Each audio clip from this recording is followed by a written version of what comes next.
musiknya gitu lah. Masih ngebahas soal mati suri. Om, pengen tahu Om secara detail kalau nggak keberatan, Om bisa ceritain pada waktu sebelum terjadinya kecelakaan atau pada saat kecelakaan itu gimana sih Om? Pada saat terjadinya itu begitu cepat gitu. Hanya suara benturan, kemudian saya jatuh di roda sebelah kanan belakang, pakai jaketnya terlibat di situ.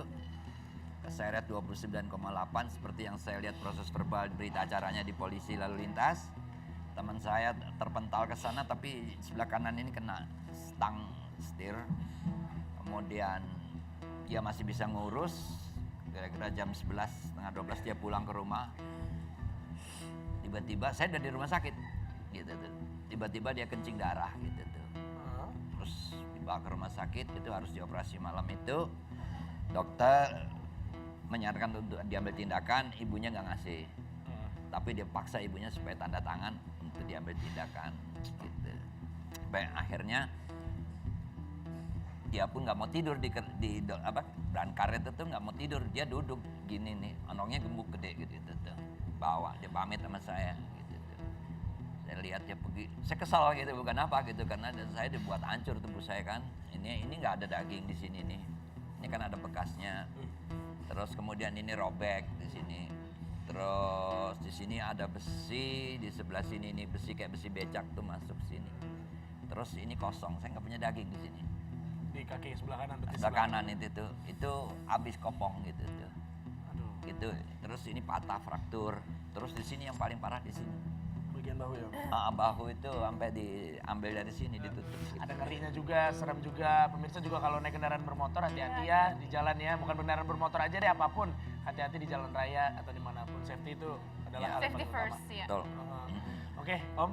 Terima kasih atas ceritanya. Ya. Tapi kalau sekarang kita mau nanya dulu dari sudut pandang psikologi, sebenarnya mati suri ini kejadiannya seperti apa? Mungkin bisa dijelaskan secara ilmiah ya. Kita langsung panggil ini dia pakarnya yaitu Mbak Popi.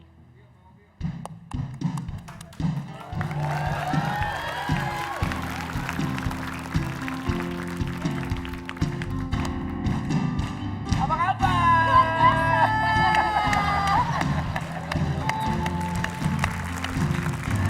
Mbak Popi sehat? Luar biasa, Wah. selalu sehat. Silakan duduk di Yes. sana, silakan duduk. Ya. Mbak Popi ini saya sudah kenal lama sebenarnya pemirsa. Kalau Tahu berbicara namanya. dengan beliau itu hati-hati. Karena dia suka membaca gerakan wajah. Jadi kalau ngomong sama dia, Mbak Popi apa kabar? Oke, Mbak Popi sehat? Luar biasa. Luar biasa, pasti harus Selalu selalu sehat semangat, ya. yes. Karena hari ini kita mau ngebahas yang mungkin agak sedikit berat bagi sebagian orang termasuk saya. Terlihat sekali tadi dari ekspresi wajahmu memperlihatkan kalau kamu begitu takut dengan kondisi Apaan sih? itu. Oh, iya, maaf. Pikir, ada apa di belakang gue serem, San? Oke. Iya. Kalau misalnya kita ngebahas soal mati suri, sebenarnya ini adalah sebuah fenomena yang bisa dijelaskan nggak sih secara psikologi. Ya. Jadi mati suri itu adalah sebuah kalimat, sebuah statement yang dokter mengatakan hal tersebut. Pemahaman mati suri itu adalah seseorang meninggal tapi belum dinyatakan meninggal. Oke. Jadi kalau orang meninggal itu selain jantungnya yang dicek, juga otaknya. Jadi frekuensi di otaknya itu dilihat. Kalau orang itu jantungnya masih berhenti nih, tapi otaknya masih berdetak, artinya bukan berdetak ya, otaknya masih mengeluarkan frekuensi tertentu, itu dinyatakan masih mati suri. Jadi masih ada kehidupan walaupun kecil.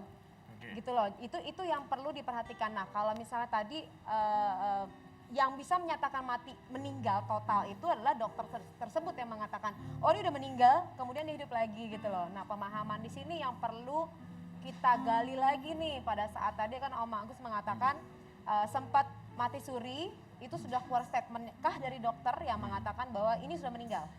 Karena tadi biasanya orang pada saat berada di jantung itu masih berdetak, dia akan menggunakan alat-alat bantu. Itu namanya koma. Jadi ada koma level 1, 2, 3, 4 gitu loh. Nah, dilihat dari sisi psikologi, ketika seseorang keluar dari tubuhnya, katakanlah itu ruhnya keluar dari tubuhnya. Bukan bentuknya bukan ruhnya ya. Jadi bukan. energinya. Energinya Ya, keluar. gitu loh. Jadi gini, ruh is totally different with the energy. Oke, saya Oke, paham. jadi jiwa dengan roh itu total berbeda. Gitu loh. Tapi saya nggak boleh terlalu dalam nih karena ini kaitannya sama spiritual. Jadi ini mungkin Ustadz yang bisa jelasin atau ini. Cuma saya mempelajari hal itu karena psikologi itu udah tipis banget sih kalau kita ngebahas jiwa kan. mau nggak mau saya harus membahas mengenai kematian dan lain-lain gitu, kehidupan after life gitu-gitu dan lain. Nah, orang tersebut bisa di set up, jadi kayak tadi Om Agus mengatakan saya pergi, kemudian saya berada di sebuah lorong gitu kan, seperti jalanan, seperti sebuah lorong. Nah, apakah itu dipengaruhi oleh imajinasi seseorang pada saat hidup? Ih, cerdas banget emang Anda, ini anak siapa sih ya? Saya anak bapak saya. Karena Kenapa? gini, Karena benar itu. Jadi gini, tadi mau mencapai ke sana tuh, cuman pelan-pelan. Nah, pada saat dia berada di frekuensi tersebut nih, frekuensi trans. Pada saat trans itu critical area terbuka. Jadi antara pikiran sadar dengan pikiran bawah sadar. Pikiran sadar di sini, pikiran bawah sadar di batang otak. Ya. Nah, itu ada di antara namanya logical thinking, itu sebelah kiri otak. Nah, kemudian dia akan berada di trans, dia terbuka. Zzz. Nah, data memori bawah sadar di masa kecil kita, di masa bayi kita, di masa di dalam kelahiran, di dalam proses lahir, ternyata kita memiliki memori tersebut. Maka pada saat Om Agus tadi mengatakan bahwa posisi koma adalah posisi sadar nggak? Enggak, dia kan di bawah sadar, berarti keluar dong, set. Nah, dia untuk balik kembali, untuk bisa bergerak, dia menggunakan metodologi ini. Nah, dia masuklah ke bawah sadar. Semua memori-memori yang ada dilalui, maka melihat lorong itu apa? Proses kelahiran di dunia. Iya. Pemirsa tahu pas kasusnya ceritanya tentang Ade Mita the Virgin, Kiki, koma. Nah, saya dipanggil untuk treatment tersebut, ya akhirnya bertahan hidup 8 bulan. Walaupun itu, pada akhirnya dia meninggal pas ulang tahunnya dia. Jadi ada unfinished business yang belum selesai di situ. Jadi ceritanya gini, dia pas belum meninggal dia ngomong, nih sebelah saya nih, papa sebelah saya sebentar lagi akan meninggal. 1 menit kemudian dibawa, terus dia ngomong, sebentar lagi di depan meninggal, dibawa. Set, dia melihat loh, gitu loh. Proses. Orang itu ya, abis itu dia langsung dia yang koma, yang posisinya sakit meningitis kan. Iya, waktu Nah, itu. pada saat meningitis itu, saya dibawa ke ICU dan itu di rumah sakit, ada rumah sakit tertentu. Akhirnya saya bicara, saya nggak nyentuh tubuhnya, saya hanya ngomong ikutin suara saya.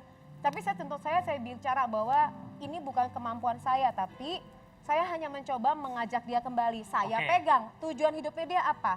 Apa yang belum terselesaikan. Nah, itu adalah alasan kenapa kita itu selalu bangun pada pagi hari. Ada yang belum selesai dari tujuan hidup kita. Iya. Kita sudah selesai dari Artinya mungkin berkaitan dengan perkawinan itu ada yang belum selesai tujuan hidupnya. Mungkin belum bayar catering dan dekorasi mungkin. Nah, itu dia. Dia mengaku sendiri loh. Dia mengaku. Kaitannya sama catering ya. Rumah gitu. Jadi apa? Oke. Ini aja, mungkin kalau misalnya ngebahas gua nggak akan ada habisnya karena memang mungkin itu adalah salah satu permasalahannya. Nah, tapi, itu dia. Dia tapi kalau mengaku sendiri.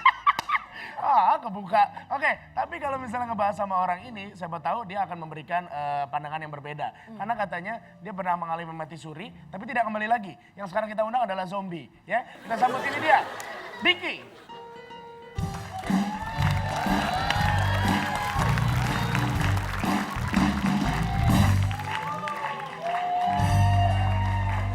Ini zombie loh. Ya, lihat aja kan badannya kayak ini tulang di laboratorium biologi. Boleh saya mulai? Boleh silakan. Assalamualaikum warahmatullahi wabarakatuh. Ini sungguh berat ya pembahasannya tentang mati suri ya. Ya, tapi sebelum lo ngebahas itu apa-apaan tuh ganjen banget tuh. Mana? Prompternya tuh lo baca. Mana? Semangat Diki sayang. Woi, emang aku ini orangnya lovable Oh, sebenarnya. Ya Allah, mati. Ya mati suri di sini ada yang udah mati? Enggak, maksudnya. Nah, di sini ada yang pernah mengalami mati suri? Belum ya? Belum, ini agak sedikit berat ya, karena esensi sebuah stand up comedy itu adalah berasal dari keresahan. Ya. Jadi keresahan apa yang kita udah pernah ngelakuin apa dan keresahan apa yang kita rasakan gitu. Jadi ketika mati suri, gue belum pernah mati sih, jadi apa keresahannya gitu kan? Jadi bingung gini. Jadi yang ada di otak gue adalah ketika orang mati suri itu adalah pengetahuan orang awam ya. Jadi orang udah mati terus nggak jadi ternyata hidup lagi. Cuman sampai situ aja, Jadi bayangin nih, misalnya ada 2 pasukan nih, lagi di medan perang, 2 orang temennya, anggaplah yang satu namanya Komat, yang satu Kamit ya, Komat Kamit ya. Si Komat ketembak, dar! Si Kamit langsung megangin. Si Komat udah tahu dia sekarat pengen meninggal, langsung jujur. Kamit, gue udah sekarat, gue sebenarnya jujur ya, gue pernah ngambil duit di dompet lu. Gue juga pernah ajak jalan cewek lu. Gue pernah cium nenek lu. Terakhir sebelum gue meninggal, gue minta maaf ya, Mit. Iya nggak apa-apa, Mat, meninggal dah sono. Dadah, Mit, meninggal. 2 menit hidup lagi. Gue di mana, Mit? Masih hidup. Wah, lu nyium nenek gue nanti ya. Iya, Ben. Jadi hal-hal seperti itu memang gue terus terang tidak bisa mencari lucunya di mana di Mati Suri ini. Karena saya Diki, inilah Rooftop. Apaan materi lo? Materi lo apaan? Kenapa lo jadi ceramah? Gue nyerah, Pak. Dia abis ini- Disuruh nyari lucu tentang Mati Suri, ya Allah, ngeri banget, Pak. Aduh, saya nggak bisa, Pak. Dinyerah. Diki. Ya, saya tahu cuma Mungkin lo Timun harus Suri. coba dulu kali ya. Coy. Mati Suri saya nggak tahu, Pak. Kalau bulan Ramadan maghrib, Timun Suri tahu. Saya takut, Pak. Yang penting lo udah berusaha. Iya, saya berusaha. Tepuk tangan buat Diki. Tapi mohon maaf, hari ini bayaran lo setengah. Jadi berarti lo duduk sini aja ya. makasih. Nggak apa-apa. Aduh, ya Allah, lewat juga. Kalau Diki, Oh, dia dapat tugas berat tahu nggak sih? Pertama di stand up comedy bicara mengenai kematian. Sorry. Itu duduknya sebelah gue lagi. Iya, Mbak Popi. Iya, Dia makanya. kakinya langsung goyang-goyang. Nah. Dia udah gak nyaman nih. iya nggak nyaman. Bisa dilihat Ini nggak makin kira-kira? berat nih karena gue bacain terus. Coba lo bacain Sebenarnya Bapak bukan Pi. kaki aja yang goyang, yang lain goyang, lihat nggak?